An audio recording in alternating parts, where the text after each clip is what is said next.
"I dare you!" Tommy pointed at the old Victorian house. "Double, triple dog dare you!"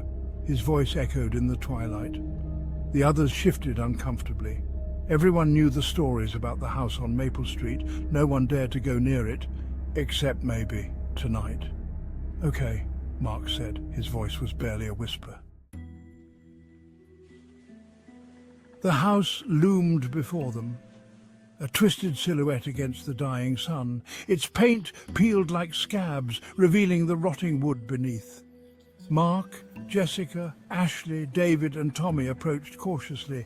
They were best friends, bound by a dare and their own curiosity.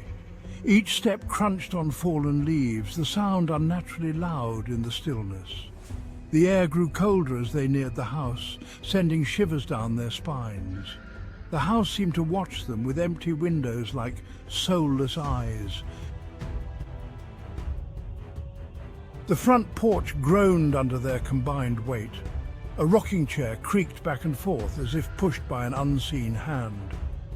The front door hung slightly ajar, a black maw inviting them in.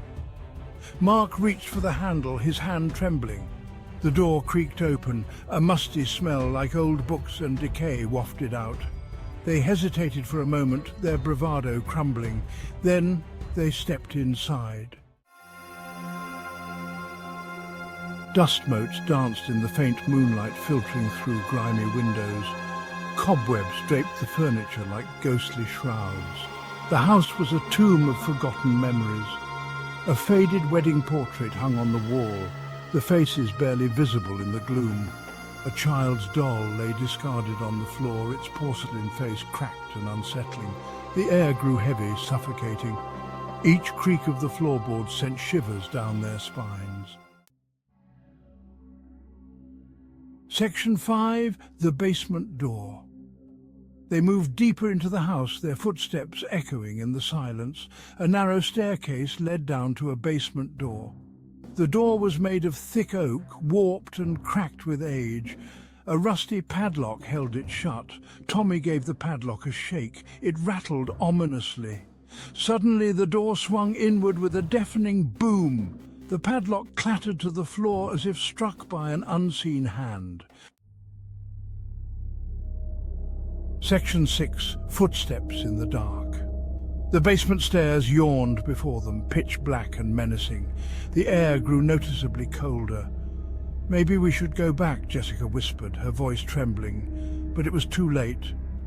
From the darkness below, they heard the distinct sound of footsteps. Slow, heavy footsteps. Someone or something was down there, and it was coming for them. Section 7. Faces in the mirror. Terror lent speed to their feet. They scrambled back the way they came, hearts pounding in their chests. They raced through the darkened rooms, the shadows seeming to reach out for them. The air grew thick with fear, making it hard to breathe. They burst into a room at the end of the hall. A full-length mirror reflected their terrified faces, but something was wrong. Behind them in the mirror, they saw other figures, spectral and menacing. Section 8, a scramble for freedom. The figures in the mirror lunged. Their eyes glowed with an eerie light. Screaming, the friends stumbled back, tripping over each other in their panic. They had to get out.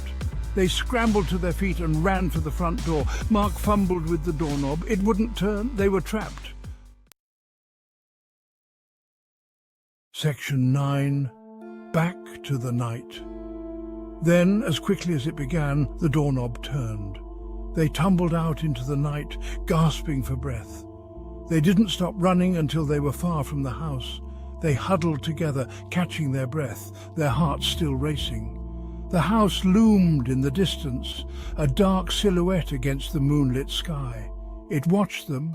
They were sure of it.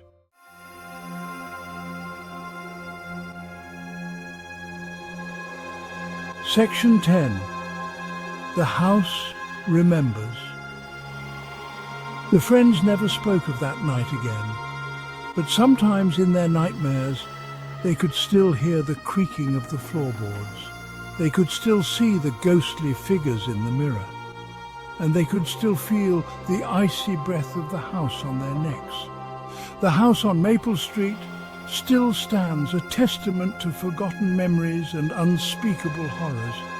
It waits patiently for its next victims, its shadows filled with whispers of the past. Some dares are best left untaken.